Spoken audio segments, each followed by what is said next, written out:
G'day. In this series of videos, we are combining our Psychopy and Python programming with Arduino programming. In the previous video, we had an introduction into the sorts of things that we want out of this video series. So if you haven't seen that video, have a quick watch and then come on back over and we'll get cracking. For those of you who have seen that previous video, what we're going to do in this video is learn how to write a very simple Arduino program. Now, this is not going to be a tutorial on Arduino programming. Look, there's a lot of people out there who are much smarter and a lot better than I am at making tutorials for Arduino programming. What I'm aiming to do here is to give you just a minimum amount of information so we can, get some very simple control over, in this case, it's going to be LED lights, okay? So it's basically an output using the Arduino as an output controller to control the LED lights. Okay, so please don't think of this as a in-depth, intensive Arduino programming tutorial series. That being said, I do apologize, it is quite bright there, so the sun is coming in, but and I've sort of shifted you to the left a little bit, but hopefully we can work through this together. What are we going to need for this video? So let's turn on the desktop like that. Great. So here we've got a USB cable. So I think it's a USB type B cable because that's what this Arduino runs on. If you're using a newer Arduino or a different Arduino, I think even Raspberry Pis you might be able to get away with.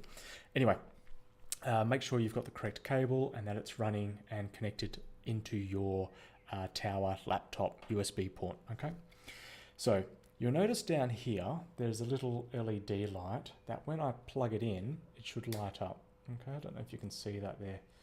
Okay, we'll unplug it. See, it's off. And then we plug it in and it turns on. So just to make sure that the power is running, because I think the USB can supply 5 volt, 500 milliamp, I think. Okay, so we're powering the Arduino via the USB, and we can see that with that little light there. Okay, so that's plugged in. That's all working well for now. So I'll leave that there. The other thing that we're going to need is a LED. So here is just a standard run-of-the-mill Jelly Bean component LED. It's a green one. Okay, so we're going to need that because we're going to use this to see what we're doing with the output pin. Right, now what else do we need? We need Arduino. To program the Arduino, we need the Arduino IDE. So where has that gone? I think I've got one here. Let's open this one. Right, so here is a sketch. Now I've opened that before. If I was to, don't save, Arduino, new, here's a new sketch. Okay, so this is exactly what comes up with the Arduino. Right, so what we're going to do is we're going to save this first. You'll see it's got sketch underscore May31E. That's a default file name for Arduinos, because remember, Arduino programs are called sketches. We're going to save this, save as. I've got a file already waiting. It's on my desktop, programming, Arduino programs, LED blink, because we just want to do an LED blink. And then we're going to save this as ledblink.ini, and we're going to replace it. Brilliant. Great. So we have to do a couple of things right at the start. Is the first thing we need to make sure that the Arduino can actually see. Sorry, the IDE, the program itself, can actually see the board. So how do we do that? Well, there's a couple of ways. Firstly, go to the Tools menu, go down to Board, and then look for the board that you have plugged in. In this case, it's a Uno, and we can see here that a little check mark has been placed between Arduino/Genuino Uno. So that means that Arduino has found the board. It's the correct board. Okay, so that's a good sign. If I was to use something else like a micro board, something like this, okay, or a different type of board like a Leonardo or a Mega just means that there's more pins that you can talk with, okay, then you would have to find it on here. But if you've only got one Arduino plugged in, it should probably, I think it should find it automatically. So yep, that's correct. Now, it's looking for the correct board, but is it looking for it in the right place? To look for it in the right place, it has to open what's called a serial port, P-O-R-T, port. So what we can do is we can go Tools, port, and we just hover on there, and we've got some choices here. We've got /dev/cu Bluetooth incoming port. Well, no, our Arduino here is not a Bluetooth capable Arduino, so that's not the correct one. There's only one Arduino plugged in under a serial port, and that is using the dev/cu USB modem 5D11. You can see in brackets it's actually saying, hey, it's the Arduino Genuino Uno board. So that's good. So it's found the correct board, and it's looking and it's talking to it in the correct port. So make sure that your Arduino is also found and the ports are correct, and that the board is correct as well. Now, in the previous video, I mentioned that there could be differences between using a Windows and a Mac machine. So you see how the port here is called /dev/cu USB modem 5D11. Now that is for a Mac. In Windows, you'll find that it's usually a little bit simpler. Now, what do I mean? So in Arduino, if you want to do a comment, you do 2 /. And so on Windows, it will be something like COM3 or COM4 or something like that, depending on what else you've got plugged in. In the OS X, it's this dev/cu USB modem 5D11, okay? What you would find in the Windows machine is COM3 or COM4 or COM2 or COM1, okay? This is important because we will need to remember this when we write our Python program, because we have to say, hey, Python, I want you to talk to the Arduino on this port. And remember, that's the port that the Arduino is talking to or is listening out for. And that's all set up here according to what port and what board we have found now, okay?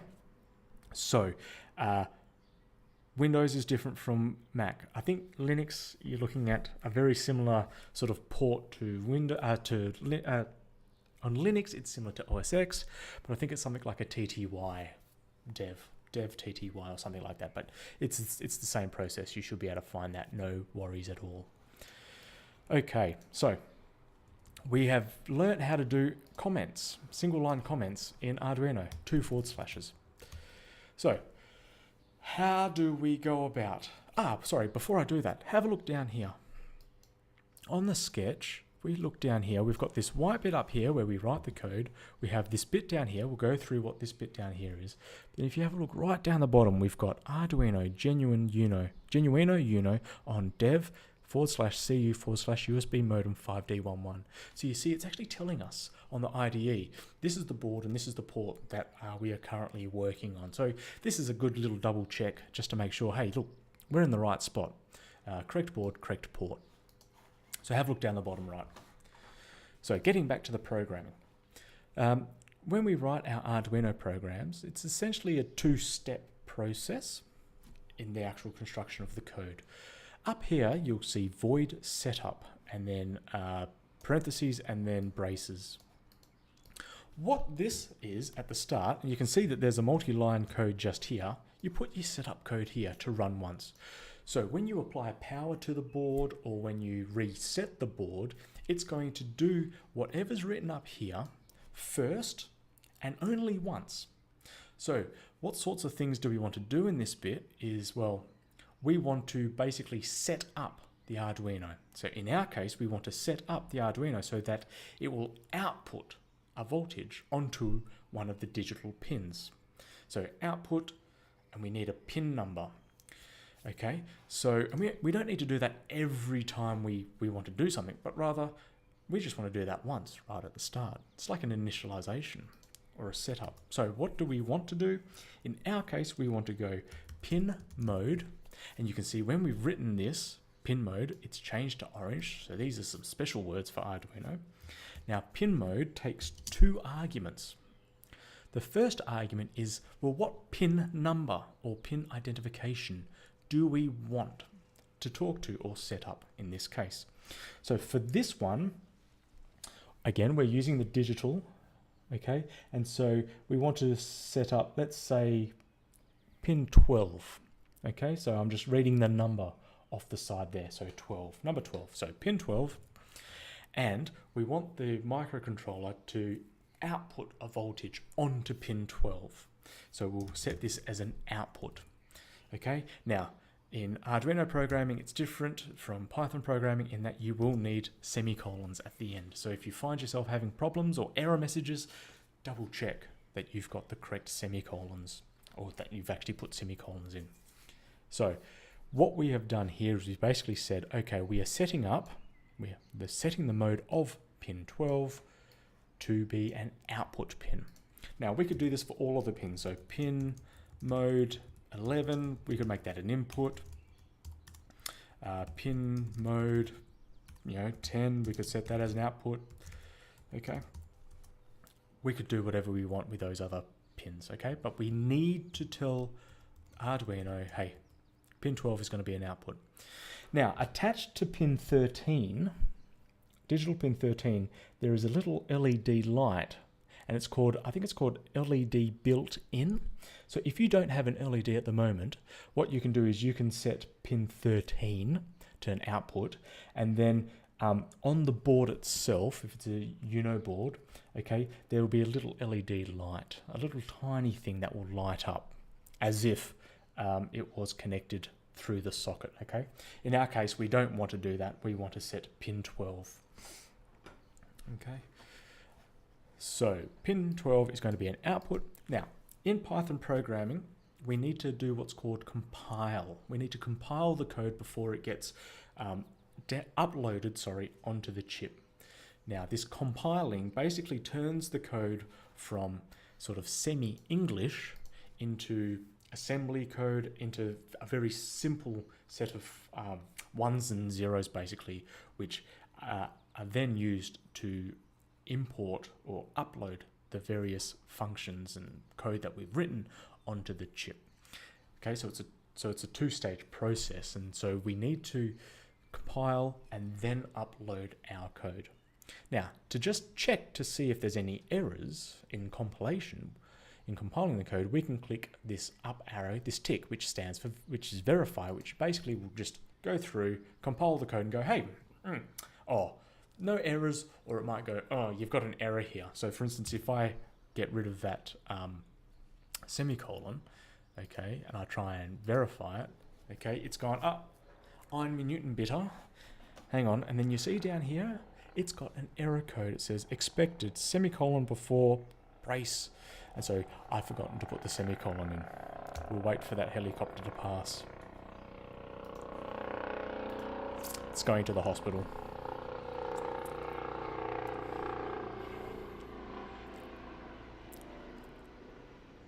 Okay, so you see down here it's a sort of a communication area between the the Arduino IDE and you as the user. Okay, so we're verifying it. Look, we've not uploaded anything onto the microcontroller. We've just verified that our code is error-free, relatively, and that things are looking good in anticipation for uploading. If we were to upload that, we can click the next button across, and that's called upload. And so if we click upload, it will verify, compile, and then it will actually upload. And you see down here, we've got no error messages, and it says, hey, done uploading. And then it says to us down here, hey, this program or sketch uses 558 bytes, which is 1% of the total storage, program storage in space. The maximum is 32 kilobytes. So this Atmel microcontroller has 32 kilobytes of memory on board. And so that's where we're actually sending the program. The memory is actually on that chip. Okay, we're using bugger all basically, very little of that. So we've just uploaded our first program onto the chip. And so what's it doing? Well, nothing, because all we've done is we've said, hey, we're just setting that pin to be an output pin. We haven't then changed what the state is of that output pin. Where do we do that? Well, we can do it in this void loop.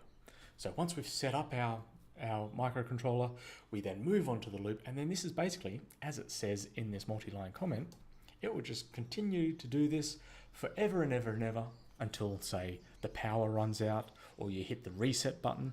If you hit the reset button, it's going to jump back up to the top of the void setup, and it's going to reset up your code again according to what you've put up here, and then it will run through the loop again. Or if you've done something wrong, or if you explode it or you damage it, basically the Arduino will continue to do what's ever in this loop forever and ever and ever and ever and ever, starting from the top, working its way down. So here, what we're going to do is we're going to start to put in our commands for what we want the microcontroller to do to pin 12 as the output pin. So what we want to do is we want to either set it high or low. We want to basically set it to a positive voltage or nothing. And so the way that we do that, since it's only got two states, 1 or 0, high or low, on or off, it's a digital, and we've got it attached to the digital pins. So we're going to say, okay, digital, right. Again, this is going to take two arguments. The first argument is, well, what pin do you want to set? We want to set pin 12, because remember, that's the pin that we've set up here, pin 12. We want to set that high, which means basically we want to force current or a voltage through that pin and then through some electronics to ground.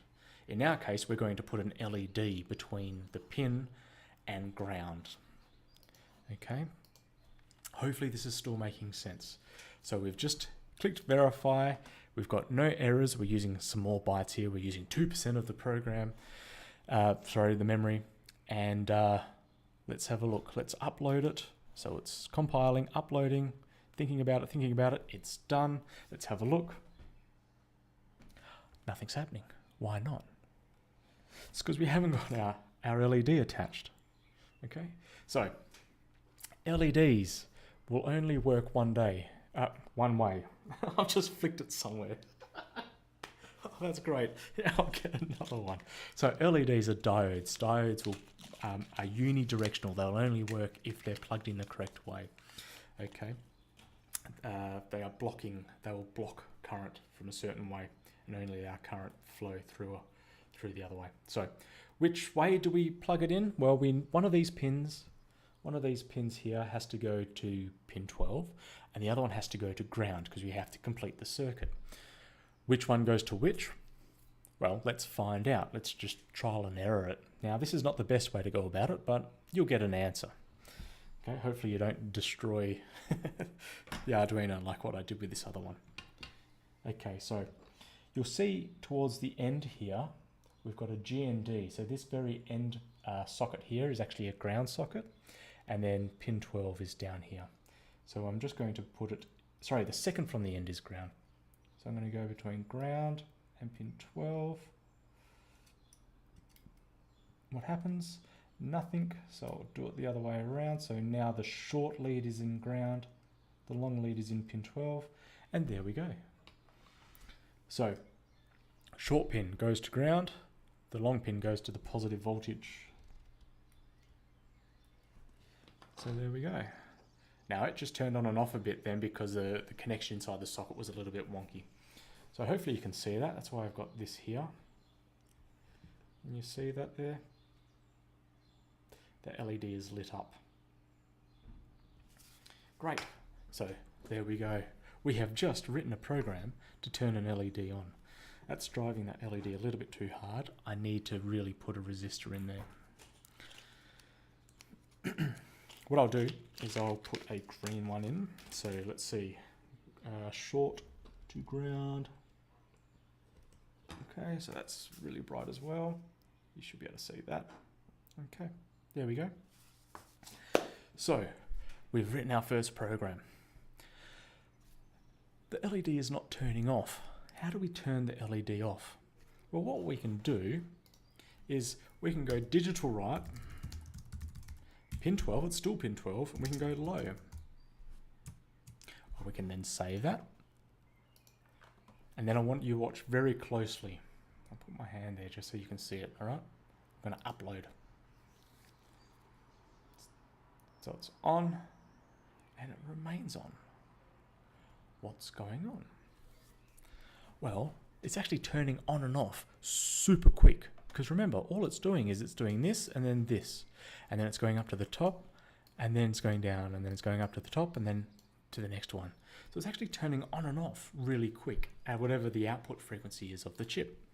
So what we can do is we can interrupt these two states by putting a delay in. So that's what we'll do, delay. And now this is going to take a number. This is in milliseconds. So what we'll do is we'll do, say, 1000. So that will be 1 second. So delay for 1 second, so go high, and then delay 1 second, it will go low. So what happens?